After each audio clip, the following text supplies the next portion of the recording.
वो मेरा आखिरी दिन था एज शिवा। अगले दिन मैंने बाल वाल, मैंने बोला ना मैं डिटैच हो गया, तो मैं डिटैच हो गया, तो उसके बाद मैं नहीं देखा कि 27 को हमारा स्पोर्ट्स डे था और 26 को हो गया टेररिस्ट अटैक। 6-8 गोल्ड मेडल ले लिए, बेस्ट एथलीट भी जीत गया, पर वो खुशी नहीं हुई जो चार मुंह होंगे, चार मुंह अलग अलग बोलेंगे। अब आप हर एक को सफाई देने तो बैठ नहीं सकते। अगर मेरे बारे में कोई बुरा छाप रहा है, छापे। ज्यादा बुरा छापता है तो मेरा फोन चला रहता है। अच्छा, कितना ज़्यादा मिस करते हो आप पंड्या? मैं बहुत ज़्यादा मिस करता हूँ पंड्या स्टोर, पर आई थिंक जब आपको पता होता है एक जर्नी खत्म होने वाली होती है ना, तो उसके 2-3 दिन पहले आप खुद को प्रिपेयर कर लेते हो। आखिरी दिन के पहले मैंने खुद को प्रिपेयर कर लिया था, तो जिस दिन मैं उस सेट से निकला वो मेरा आखिरी दिन था एज शिवा। अगले दिन मैंने बाल वाल काट लिए, मैंने थोड़ा मेहनत करना शुरू कर दिया, and it's very important for you to detach. तो आई थिंक वो डिटैचमेंट वाला प्रोसेस पहले बहुत डिफिकल्ट होता था। ओवर द इयर्स मैं सीखा हूँ कि it's very important to detach. जबकि खबर मैं अभी भी पूरी रखता हूँ शो की, कहीं ना कुछ अपडेट मिलते रहते हैं। बट ऑफकोर्स यार 2.5 साल ऑलमोस्ट 850 एपिसोड वो शो किया है। शो मतलब एग्जैक्टली 850 नहीं, बट काफ़ी लंबा टाइम होता है। I miss my Pandya family, my whole team, director, everyone and the character. I think वो बिल्ड किया है खुद मेहनत से, तो बहुत ही स्पेशल है। And I miss Pandya store, but I am glad that it is still doing well, and I hope it still does well. As you said कि आप अभी भी खबर रखते हो, आप लोगों ने पंड्या स्टोर का जो एक लेवल बना दिया था, वो एक जो खूबसूरत सा एक वो कहते हैं ना गुलिस्तान, आप लोगों ने जो गुलिस्तान, यस, वो आप दो नए बच्चों के हाथ में देकर आए। 2 नए बच्चों के हाथ में देके आया। तो वो नए लोग कैसा कर रहे हैं, क्या खबर आ रही है? मैंने देखा नहीं यार, मैंने ऑनेस्टली शो नहीं देखा। खबर रखता हूँ बोला, मैंने नहीं बोला मैं एपिसोड देखता हूँ। मैंने बोला ना मैं डिटैच हो गया, तो मैं डिटैच हो गया, तो उसके बाद मैं नहीं देखता।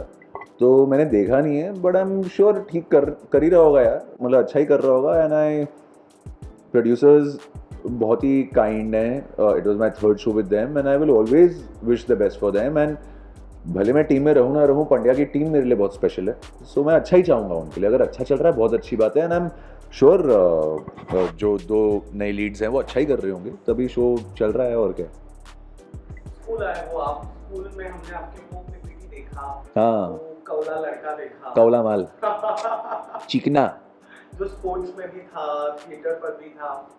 वो कोई एक मेमोरी, एक मस्ती जो बहुत ज्यादा इमोशनल कर जाती है आपको आपके स्कूल डेज? ये चीज़ ना मुझे साला स्टेज पे बोलनी थी, मैं भूल गया। मैं सोच के भी आया था। प्लीज बताइए।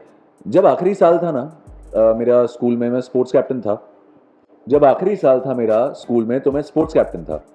एंड हमारा जो स्पोर्ट्स डे प्लान था, वो प्लान था 25 नवंबर 2008। 26 नवंबर को क्या हुआ? फ्लड नहीं, टेररिस्ट अटैक। टेररिस्ट अटैक हुआ। सो 26 को हुआ टेररिस्ट अटैक। एंड सॉरी, मैंने डेट उल्टा कर दिया। मैंने उल्टा कर दिया कि 27 को हमारा स्पोर्ट्स डे था और 26 को हो गया टेररिस्ट अटैक। और मैंने वो पूरे साल मेहनत की थी बेस्ट एथलीट ट्रॉफी के लिए कि यार मेरे पास 8-9 महीने हैं, मैं इतनी प्रैक्टिस करूंगा ना, क्योंकि मैं एक मेडल से best athlete of the year हारता था। जैसे स्टूडेंट ऑफ द ईयर होता है, वैसे best athlete of the year. तो मैंने बहुत मेहनत की, मर के मेहनत की, और फिर ये टेररिस्ट अटैक हो गया और हमारा स्पोर्ट्स डे कैंसिल हो गया। और ये मेरा लास्ट ईयर है स्कूल में खुद को प्रूव करने का, और मैं स्पोर्ट्स कैप्टन हूँ, तो एक लाइबिलिटी है मेरे सर पे कि यार मैं अगर कैप्टन होके अवार्ड नहीं पकड़ूंगा अपने हाथ में बेस्ट एथलीट का, तो मतलब कलंक है फिर मेरे पे। बहुत प्रैक्टिस की, स्पोर्ट्स डे कैंसिल हो गया, पर फाइनली वो स्पोर्ट्स डे हमारे स्कूल के बैक साइड पे कंक्रीट रोड था, वहाँ पे ट्रैक्स बनाए उन्होंने, मार्किंग की, और कंक्रीट पे हमारा स्पोर्ट्स डे हुआ, क्योंकि कुछ तो करना है। वो फीलिंग सोच के बड़ा दुख होता है मेरे को आज भी कि यार जो ग्राउंड में मुझे फीलिंग चाहिए थी, वो स्कूल के बेसमेंट में 6-8 गोल्ड मेडल ले लिए, बेस्ट एथलीट भी जीत गया, पर वो खुशी नहीं हुई जो स्कूल ग्राउंड पे होती। तो ये एक थोड़ा दुखी घटना है मेरी ज़िंदगी की, स्कूल टाइम की, जो मैं लेके पास आउट हुआ। तो अभी कर भी क्या सकते हैं, इतना बड़ा कांड हो गया था, इतना बड़ा एक्ट हो गया था इस देश में। तो मतलब ये तो बहुत ही छोटी, मतलब मैं बहुत ही लालची साउंड करता अगर मैं ये पॉइंट ब्रिंग अप करता, बट वो टाइमिंग कुछ ऐसी हो गई कि मतलब यार मुझे ऐसा था यार मैं जा भी रहा हूँ स्कूल से एंड ये दिन वापस नहीं देख पाऊंगा मैं, और ऐसे जा रहा हूँ, अवार्ड भी जीत गया बट वो खुशी नहीं हुई। सो एक वो दिन मेरे को बड़ा बुरा लगता है। आज आप जब आए स्कूल तो आप मैंने देखा कि were enjoying each and every moment, Yeah. Talking about your teacher and all. So आज भी आपके अंदर एक बच्चा है, व्हाट वी नोटिस। हमेशा रहेगा, क्यों नहीं। तो जब being an actor there are things like negative rumours, ये सारी चीजें आप कैसे टैकल करते हो? जो तुझे आपके पता ही है अंदर मैं का कैसे, बच्चा है, वो कैसे टैकल करता है? तुझे पता ही है। मुझे पता है, फिर मैं चाहता हूँ फैंस तक को भी ये नहीं, मैं बात- टैकल ही नहीं करता ना। रूमर्स हैं, आपने सुना, आपने अपना लिया, अच्छी बात है, आपने नहीं अपना आपने रूमर की तरह लिया, वो भी अच्छी बात है। अब जब मुझे क्लैरिफिकेशन देनी होगी और मैं बोलूँगा तब मैं बोलूँगा ना। तो मैं ये सोचता हूँ और मैं ये समझता हूँ कि जब आप एक एक्टर होते हो, सक्सेसफुल अनसक्सेसफुल दो अलग चीज़ें। सक्सेसफुल होते हो, जो अभी एक्सपीरियंस अच्छे से पंड्या स्टोर के बाद कर लिया, तो भाई 50 बातें होती हैं और 50 जगह 50 मुंह होते हैं और 50 जगह आप जवाब नहीं दे सकते।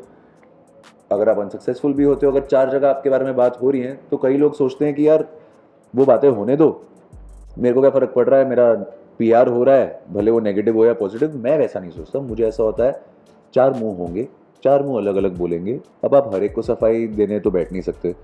So I just let it go. मैं मतलब क्या ही करूँ, अगर मेरे बारे में कोई बुरा छाप रहा है छापे, ज़्यादा बुरा छापता है तो मेरा फ़ोन चला रहता है कि भाई क्या हो गया।